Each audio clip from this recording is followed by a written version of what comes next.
Ito yung mais. So dahil gabi na tayo nakakawi sa trabaho, so gabi na rin tayo magdidilig. Yan, malunggay. Patay dun sa kabila. Ito na nakuha ko, marami na. Yung malunggay kasi dito medyo mahal.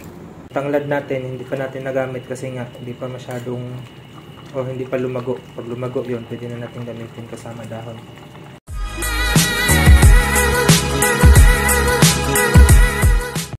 Hi guys, good evening. So kaka-out ko lang sa trabaho ngayon, pauwi na ng bahay. So bukas, pang umaga ako, so magluluto tayo ng buto-butong manok na may malunggay.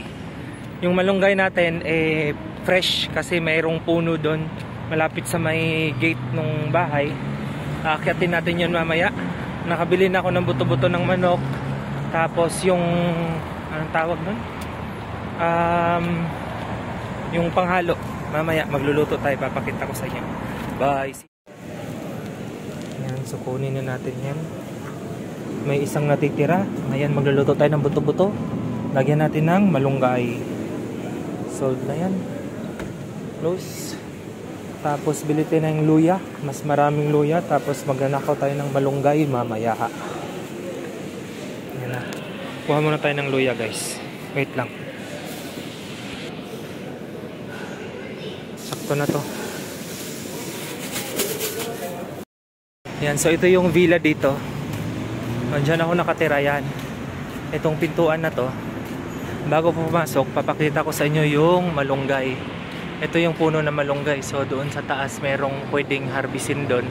Kukunin natin mamaya, ilalagay natin doon sa manok.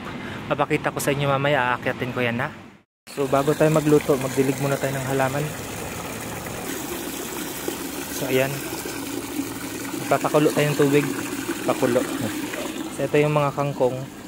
Itong kangkong na to ay pinutol para may tutubo na bago. So yung mga halaman natin sa dulo, papakita ko sa inyo muna mamaya. So ayan, puno na. Tayin muna natin at tayo magdidilig. Yeah.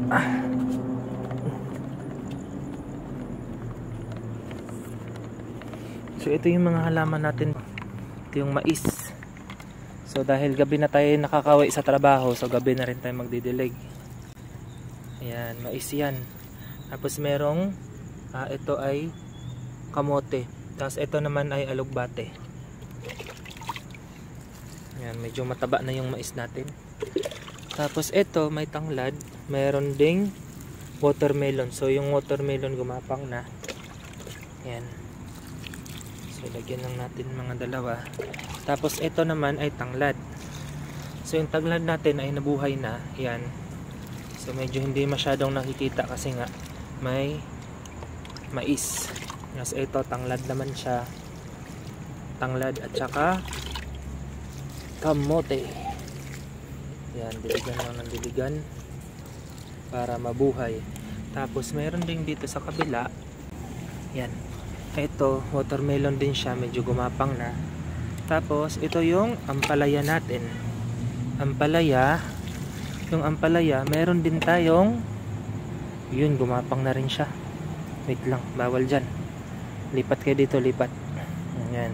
Ito naman ay sitaw. So yung sitaw na yan, tas yung ampalaya gumapang din dito sa kabila. Bawal dyan, bawal. Ito kayo sa kabila. Kabila, dito kayo gumapang sa kabila. Yan kayo gumapang. Bahay nyo dyan, bawal dun. Yan, so pagapangin natin yan dyan sa kabila. Yung watermelon, ewan ko lang kung tutubo So ito na yung ampalaya natin. Ayan, gumapang na yung ampalaya doon sa taas. Yun, mataas na siya. So tutubo talaga dito kasi maraming mga lupa. Tapos araw-araw dinidiligan. Doon kasi sa Discovery Garden, yung lupa doon konti lang, nasa paso, kaya hindi talaga tutubo. Marami pa tayong anong tawag nito? Sitaw din to, sitaw. Yan, sitaw din yan. Nadidiligan na lang pa yan.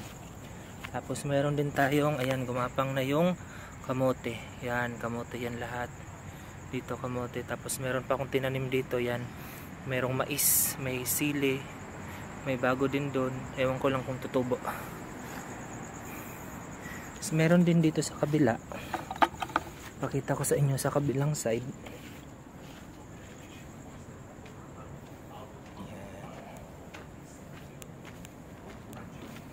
Ayan, gumapang na rin ang ating sitaw. May sibuyas at meron ding watermelon. So hindi ko siya nadaligan kagabi kasi nga umalis ako ng bahay. So diligan natin ngayon. Madaming tubig. Meron ding kamote. Ayan, kamote.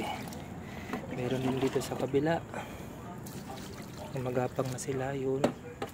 Kamote, may tanglad. Ayan, tapos niyan kukunin na natin yung malunggay. Ipakita ko sa inyo. Sige. So guys, nagbago isip ko. Dito na lang pala ako kukuha ng malunggay. Kasi doon sa kabila medyo mataas, baka mahulog pa tayo. At least ito mababa lang. Pili na lang tayo, pili.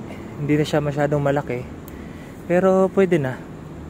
Pwede na pagtiyagaan. Kuha tayo na madami para masarap doon sa sabaw na manok. Yan. Sarap to. Utol. Yan. So ito yung maganda sa nakatira ka sa villa kasi nga pwede kang magtanim ng maraming gulay. Yan, malunggay. Patay dun sa kabila. Ito na nakuha ko. Marami na. Eh, malunggay kasi dito medyo mahal.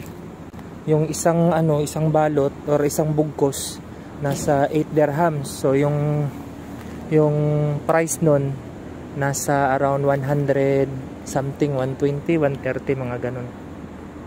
So magtanim tayo. Dun sa kabila meron din. So anihin na natin bago maunahan. So yan, pwede na to. So pwede na tong malunggay. So fresh from the tree. Yan, pag tumubo yun, madami na. So, hindi kami nangulo to, no? Ha? Dilo eh, tinula. So ayan na guys. Niluto na yung tinula natin na buto-buto. Niluto ng chef natin. Ang tagaluto ng lechon. So ito na yung malunggay. At ito na yung buto-buto. Napakuluan na. So kinontinue ko lang. Konti lang yung sayote natin. Pero pwede na yun. Palambutin na natin yung sayote. Tapos ilagay na natin yung malunggay. So ayan na. Lalagay na natin yung malunggay. So tignan natin ngayon. So ayan na. Lalagay na natin. Ayan. So medyo unlimited tayo sa malunggay ngayon kasi may libreng tanim sa labas. Medyo madami-dami yung malunggay natin. Kasi pag binili mo to sobrang mahal eh. Yun. Sarap ng kulay eh. Kuluin natin. Isang kulo lang tapos patay na. Kasi lagyan ko pala ng tanglad. Ayan, tanglad. Yung tanglad natin, hindi pa natin nagamit kasi nga, hindi pa masyadong, o hindi pa lumago. Pag lumago yun, pwede na natin gamitin kasama dahon. Sarap. Lasang-lasa yung malunggay. Nakakapitas lang. Yan na, patay na natin. So, ready to eat na yan. Pwede na. So, ayan na, luto na. Kainan time. So, transfer na natin. At tayo kakain na. Yun. Sarap.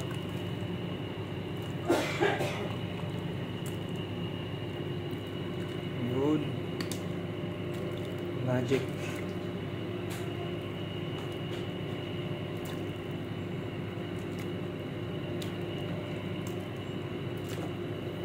Yan. Tapos maraming sabaw. Gulay. So parang nasa probinsya lang.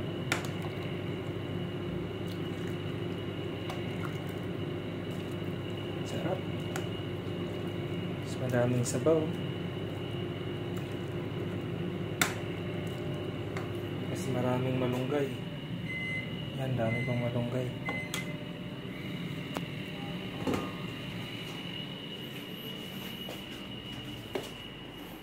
Oh, kain na!